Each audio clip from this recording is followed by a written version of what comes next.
WrestleMania 30 is regarded by many to be one of the most memorable, important, and best WrestleManias in recent memory. Now, I say in recent memory with a little bit of hesitation because WrestleMania 30 is now coming up on its 10th year anniversary. Starting to feel old yet? So today we're going to be answering the question, is WrestleMania 30 really as good as everyone remembers it to be? Because prior to this rewatch, I always thought that WrestleMania 30 was a bit of a one-trick pony, that it was all about the story of Daniel Bryan, and that it was only really super memorable because this is where the streak died. So I never really held WrestleMania 30 to the same degree that a lot of people do. But I went into this rewatch with a complete open mind to see if I could change my mind. And I did post my entire 4-hour watch-along reaction with synced footage over on Patreon, patreon.com/SantiZap. So if you want to re-experience WrestleMania 30 with me alongside you, go check it out. Again, it's patreon.com/SantiZap. The link will be the top link in the description or the link in the pinned comment. We're also going to be doing this with WrestleMania 27. So that's just a little bit of a sneak peek. And as always, don't forget to subscribe to the channel, ring the bell for notifications. If you're a wrestling fan, I know that you're going to fall in love with this YouTube channel because we always upload daily wrestling content. And if you were asking why we're doing WrestleMania 30 and WrestleMania 27, I let the patrons vote. So that's another thing that you get to do if you're a Patreon. You get to decide what kind of content I make. All right, now let's talk about WrestleMania 30. First, I want to talk about the stage because I personally do like the WrestleMania 30 stage, even if it doesn't have like the awesome roller coaster of WrestleMania 33.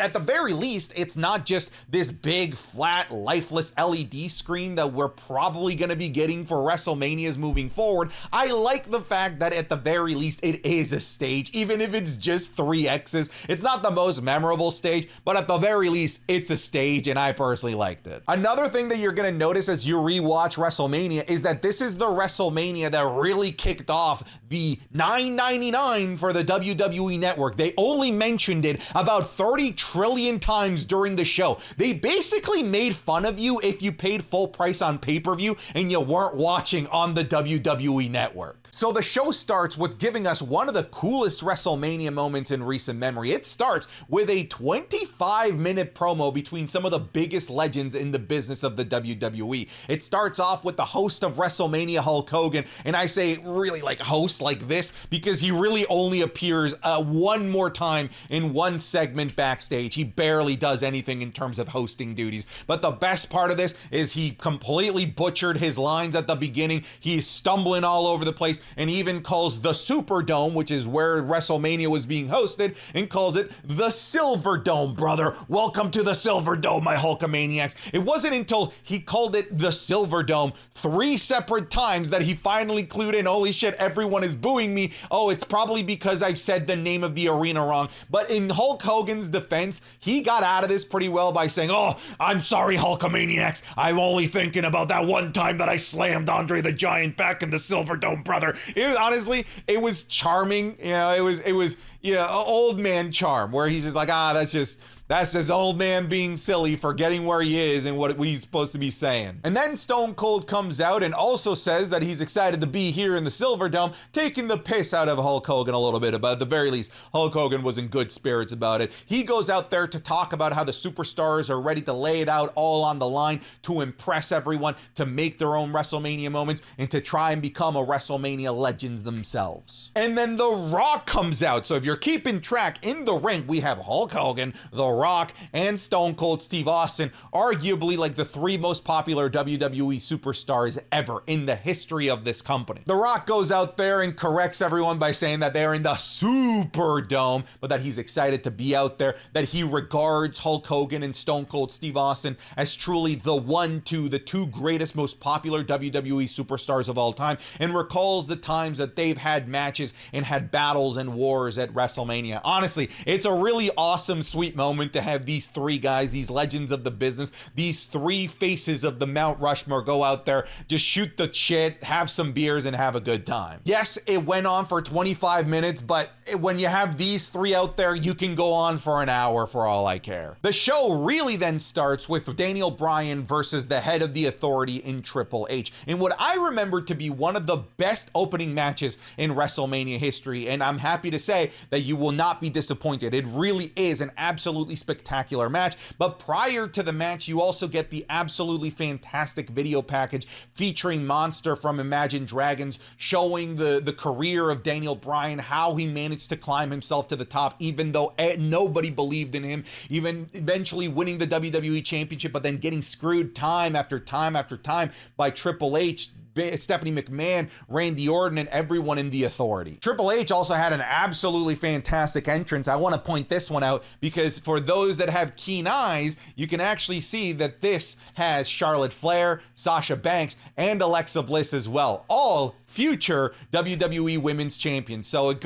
stays true to the narrative that whenever you see somebody backstage that's playing just a red shirt or a security guard, that they're going to be future WrestleMania main eventers and world champions. I think this is a great example. Really, really cool to see this photo. Daniel Bryan, on the other hand, didn't get a special entrance or anything like that, but what he did get was just a resounding ovation from the arena. All 75,000 people were chanting, yes, yes, yes. And this was a quick reminder of how over Daniel Bryan really was with the WWE universe. It really, honestly, I cannot think of a WWE superstar in recent time that's gotten this over, this popular with the crowd before. Now, this match, of course, had the shenanigans and the annoyance of Stephanie McMahon and Triple H being the power couple. We had Stephanie McMahon at ringside screaming at Daniel Bryan, cheering on her husband, being as annoying as ever. In terms of the actual match itself, I am pleasantly surprised as to how technical this match was, because that is not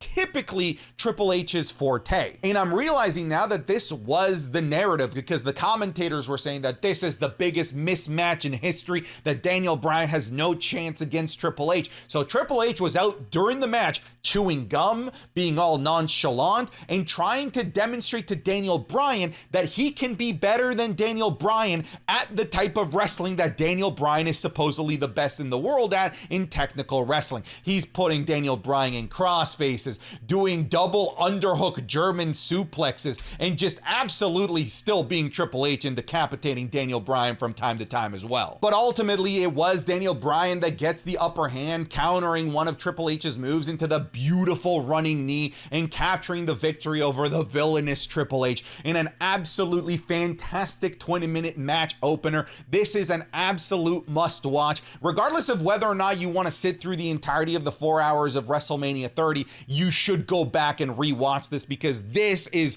truly a stellar match. This is a 5 out of 5 for me. Thumbs up. This match still holds up. However, the match ended, but the storyline didn't, as Triple H, pissed and enraged, grabbed the chair and took out Daniel Bryan's arm, leaving Daniel Bryan with one arm going into the main event, making you and me wonder, can Daniel Bryan be able to overcome the rest of Evolution? Can he overcome Batista and Randy Orton with just one arm? Not only was the match fantastic, but the story that it laid the groundwork for was absolutely phenomenal as well. Now, the show started off with a big high, but it did not continue that high, because then we had a match that frankly could have been on Monday Night Raw. We had The Shield versus the New Age Outlaws and Kane. Yeah, it was cool that The Shield got to make their entrance through the arena with the masks, and it was neat going back in time to get to see these guys as members of the Shield. It was cool remembering Jon Moxley as a member of the WWE Universe,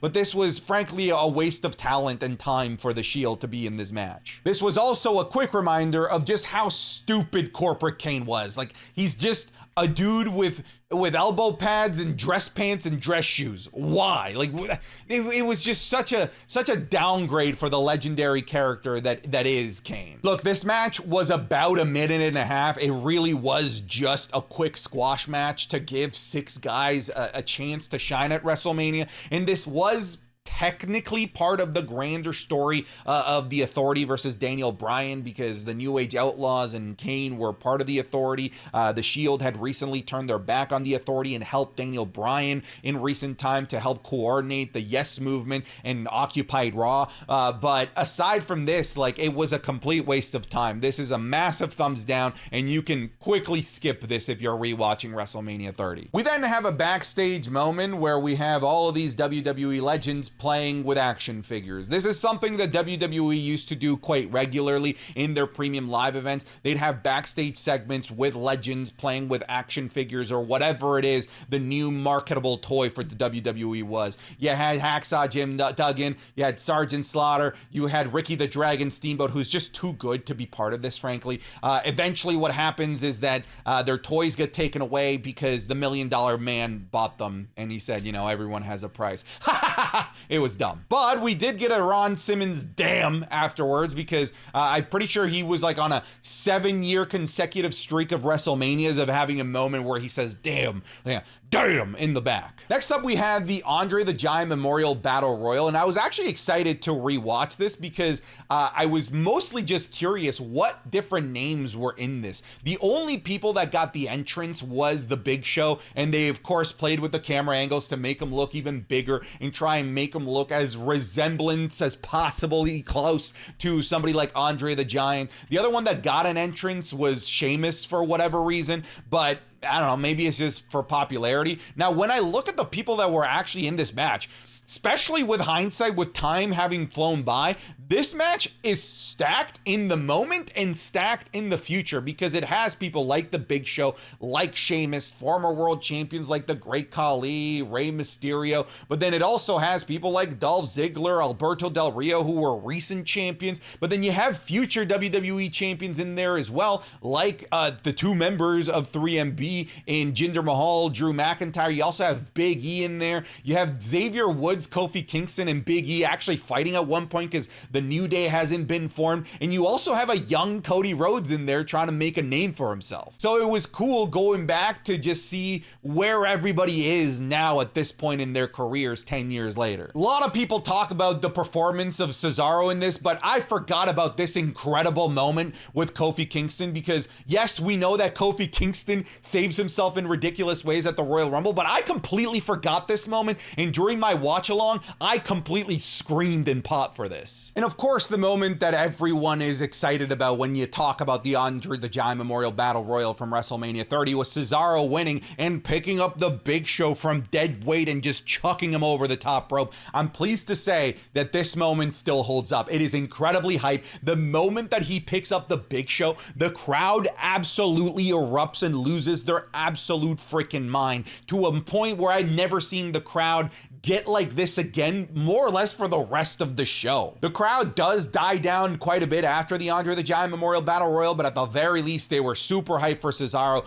who ended up getting the victory and technically turned babyface right here when he acknowledged the Big Show and shook hands with him. I will also point out one more thing, and this always just goes back to just how honestly bad Jerry the King Lawler is at commentary at this point in his career. He just kept saying ridiculous things like, it took 7 people to carry the trophy out here, and here's Cesaro like picking it up literally 5 seconds after Jerry the King Lawler says that it took an army of people to be able to carry this down. But this match absolutely is fantastic. It was very random. I had zero expectations for this when I originally watched this, and I had very high expectations during this watch along, hoping that it still stood the test of time, and I'm happy to report that it does. This absolutely gets a thumbs up. Next up, let's talk about John Cena versus Bray Wyatt in a match that I remember being absolutely terrible, and in a match that I keep saying the wrong winner was picked. It shouldn't have been John Cena.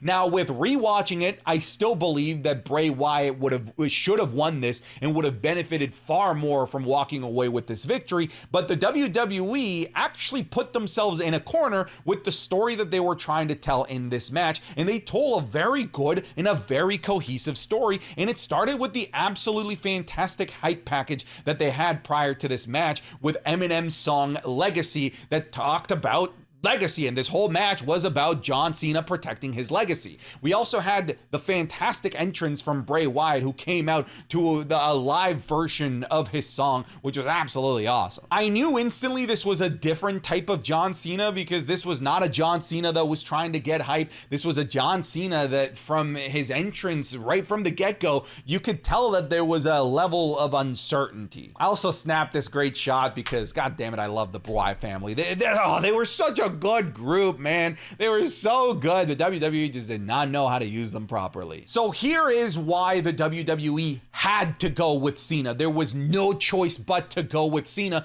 because they made the narrative of this match about tarnishing John Cena's legacy. That is what Bray Wyatt was trying to do, to demonstrate to the world that John Cena was a fake, that John Cena was a fraud, that John Cena was not a hero, that John Cena was in fact a false idol. He was trying to do what the Joker was trying to do to the Batman in The Dark Knight, and what he ultimately ends up doing to Harvey Dent. But when you have John Cena's legacy on the line, who at the time is still your most popular WWE superstar of all time, you can't have him lose. They chose the one story that you can't have John Cena lose in. They put themselves in a corner. They handcuffed themselves basically to forcing a John Cena victory, even if Bray Wyatt should have been the one to walk out with the victory. And I talk about this story because it was the most important part of this match, because in my opinion, the actual in-ring work rate was bad. It wasn't a very good match, but the story that they were actually telling in the ring and the major story beats, in my opinion, with this rewatch, were actually fantastic, because we see numerous times John Cena descending into this anger that we haven't seen him have before. We see him take out this anger on Bray Wyatt from time to time, and then sometimes he just stops to check himself to make sure that he doesn't fully go over to the other side. And we also have Bray Wyatt just toying with the audience, having them sing, "He's got the whole world in his hand," as John Cena is trying to battle with his emotions. We even have John Cena at one point go completely off script, and off script in terms of his character, I should say, and go into a high flying maneuver, jumping from the top rope to the outside to take out the other members of the Wyatt family. But really, the whole story of this was John Cena managing his anger and trying to not go too far, regardless of how far Bray Wyatt was pushing him, but it never stopped him from getting as violent as he needed to. So the story, the narrative that was interwoven into this match was absolutely brilliant, because we see the descent into anger and into quite literal madness of John Cena throughout the match. But this is John Cena. Of course, he's going to rise above the hate, and of course, he is going to overcome the odds. That's why I really believe that when they put John Cena's legacy on the line, they completely handcuffed themselves into having John Cena be the victor. We even have this great moment where Bray Wyatt tosses John Cena a chair when he notices that John Cena's anger is starting to take over. We have him begging, "Hit me, John, hit me, please, hit me, end this." And John Cena's just battling with his anger. Honestly, it's actually really good stuff from a narrative point of view, because the actual match was pretty freaking lame, pretty formulaic, and it just ends with John Cena's attitude adjustment and beating Bray Wyatt. But then we go really ham-fisted with John Cena. Okay, oh my God, I gotta get back to being, the PG version of myself. Let me go find the one kid dressed in John Cena garb and let me hug him for like 60 seconds. Look, it was an unnecessary amount of time for John Cena to be hugging his fans. I'm not saying that that's weird or anything. It's John Cena. It's just like, it was a little too obvious, too ham-fisted what they were doing here. But still, this is John Cena, man. He's all about the kids. After that, we had the Hall of Fame class, which I forgot how absolutely freaking stacked it was in 2014. We had the Ultimate Warrior, who was the headliner. We had Jake the Snake Roberts, Lita, one of the most legendary women in the business, one of the greatest and most famous professional wrestling managers in Paul Bearer. We have a trailblazer for Latinos in Carlos Colon, one of the greatest characters of all time, Razor Ramon, and Mr. T, one of the most recognizable celebrities in WrestleMania history. This is up there with one of the best inductee classes for the Hall of Fame. We then have to suffer through the Undertaker versus Brock Lesnar, and I went into this thinking that this match was shit, and Yes, it very much is. I will say there was this really awesome moment where the Undertaker is making his entrance and they're showing everyone that he's beaten and the caskets of everyone that he's beaten. And then it ends with the casket of number 22, Brock Lesnar. And even Undertaker's entrance involves the casket where he like turns back and looks at it, and the Brock Lesnar casket opens and even gets set afire and ablaze at one point. And during all of this, during the entrance, the camera kept panning to Brock Lesnar making this like ridiculous face. I don't know if he's trying to be like, oh, I'm not scared, or if he is scared.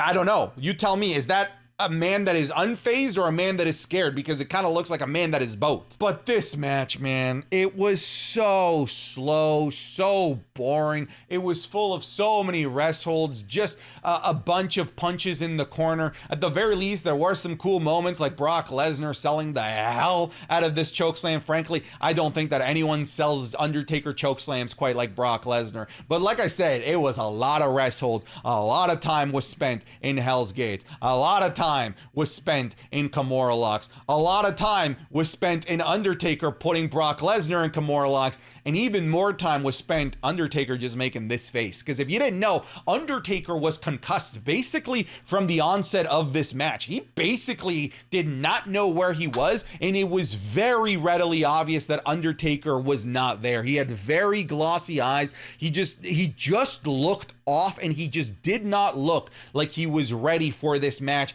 mentally and physically. Like I said, there were some cool moments, I guess, like Undertaker being countered into this F5, which was pretty neat.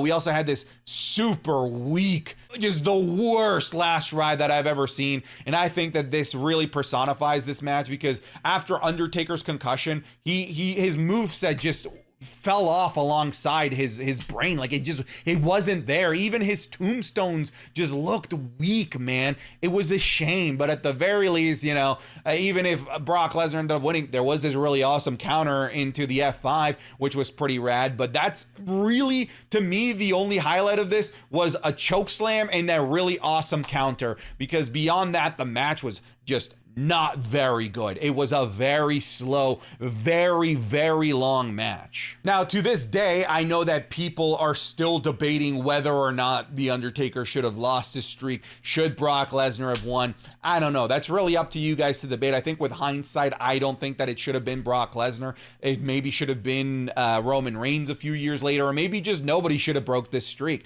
But after the match, we spent like 15 minutes just panning to the crowd, panning to Brock Lesnar, panning to the screen saying 21-0, panning again to the audience. There's shocked Undertaker guy. Now, we talked about shocked Undertaker guy all the time, but what about this guy? This guy looked even more pissed that Brock Lesnar ended up beating the streak. Look, the crowd was completely deflated after this. The crowd, frankly, was deflated during the match. And when I was watching this for the first time, halfway through the match, I said, I think that this is bad. And to me, I couldn't fathom a world where Undertaker streak matches were bad. But even my delusion was completely removed halfway through the match when I said, this is bad.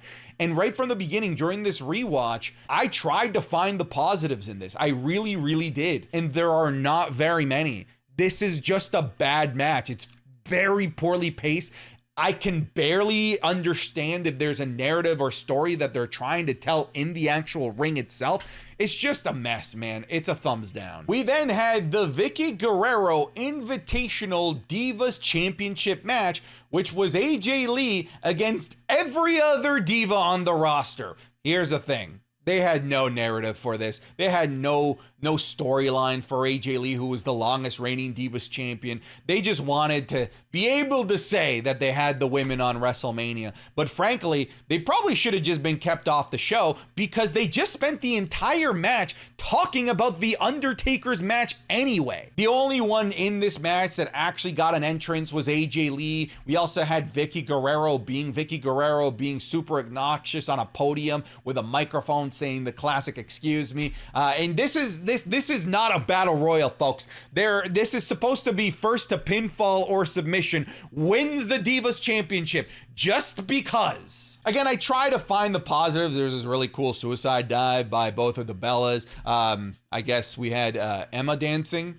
I think that was over back in 2014. I don't really remember. But really, like, it was just AJ Lee's show. AJ Lee puts Naomi, of all people, into, what was this move called? Was this called the Black Widow? I can't even remember this. But I did notice a really cool, awesome, like, subtle nuance with AJ Lee when she had this move on. She actually took Naomi's hand and tapped out for her, which I think fooled the ref into giving AJ Lee the victory, which was pretty fantastic to see. Yeah, so AJ Lee retains. This was about 2 minutes, another throwaway match just to say that they got the women on. Let's just say at the very least, women's wrestling is going to become much better in about a year after this. We then cut to a backstage segment with Hulk Hogan, Mr. T, Paul Orndorff, and of course, Roddy Piper. And these are the 4 men that were involved in the first ever WrestleMania main event all the way back at WrestleMania 1. They just shook hands and said bygones be bygones. I guess it was pretty neat. We then had the triple threat match to close the show. We had Batista versus champion Randy Orton and Daniel Bryan. Randy Orton got a really awesome entrance with the live band singing his song. This was weird. Batista got his entrance without pyro, which I can't remember a Batista entrance where he doesn't do the he got no pyro during this. And Daniel Bryan didn't get a special entrance, but there was some pretty great selling of his arm where he's doing the yes with only one arm as well. What I initially remembered about this match was that this was basically a handicap match, but I'm happy to report that this is just a proper triple threat match that at one point does inevitably divulge into more or less a handicap match between Batista, Randy Orton, and Daniel Bryan. But for the majority of this match, this is just a triple threat where all 3 of these guys are trying to take each other out. I completely forgot about this portion of overbooking, if that's what you want to call it, during this match. I did not have a recollection that this happened. It's from here on out where it really does become Daniel Bryan versus the world, because we had Triple H come out, cost Daniel Bryan the match. He takes out the referee while Randy Orton is in the label lock. Then Triple H puts in the crooked referee, Scott Armstrong, who had helped Triple H defeat Daniel Bryan numerous times throughout the year. And then Daniel Bryan kicks the head off of Scott Armstrong, which was a pretty great moment. And we had this awesome suicide dive section where Daniel Bryan takes out Triple H, the ref, and Stephanie McMahon. And then really just to accent it, he fully takes out Triple H with the sledgehammer to the head. Honestly, this whole sequence with Evolution, Scott Armstrong, Stephanie McMahon, Triple H, all of it was really good. It lasted about 7 minutes throughout the match. But it's when Triple H and Stephanie McMahon leave that this truly becomes a handicap match for a while. We have Batista and Randy Orton more or less nod heads that, yeah, let's go ahead and take out Daniel Bryan. And they spent a good chunk of time beating on Daniel Bryan on the outside. Interesting to note as well, the entire arena during this portion of the beatdown was chanting for CM Punk. Well, and I'm remembering, yeah, CM Punk is like a month and a half removed from walking away from the WWE. So that actually would have been a pretty loud, insane pop and really great surprise if CM Punk did come out and help Daniel Bryan help the WWE World Heavyweight Championship.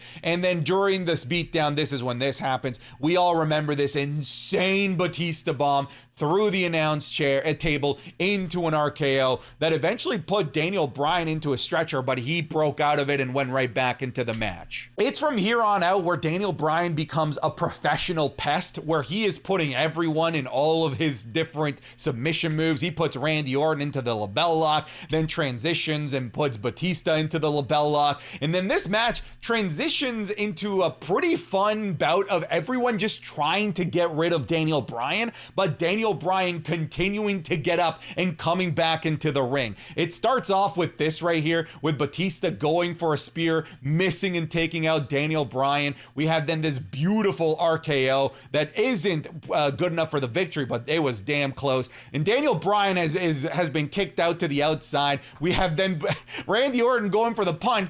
Who comes back in? No one except for Daniel Bryan again, who just continuously keeps coming back. We then have Batista throw out Daniel Bryan, try to steal the pin, and of course isn't able to get the victory. And they chuck out Daniel Bryan again. So Batista goes for the Batista bomb, only for Daniel Bryan to come back in again, knee Batista in the face, put him in the label lock, and then we have Batista tap out clean. Not this long out drawn submission section. Like, he was in this move for maybe 5 seconds and he taps out. I've always had so much respect for Batista for doing this because he's 10 times the size of Daniel Bryan and he's out there doing the job for him. Show closes with the pyro and Daniel Bryan standing tall. It really is a beautiful moment. The triple threat match is absolutely fantastic. The overbooked nature of the match with Triple H and Stephanie McMahon caught me off guard because I completely forgot about it, but it was a really pleasant surprise because I think it really added to the narrative and the story that they were trying to tell.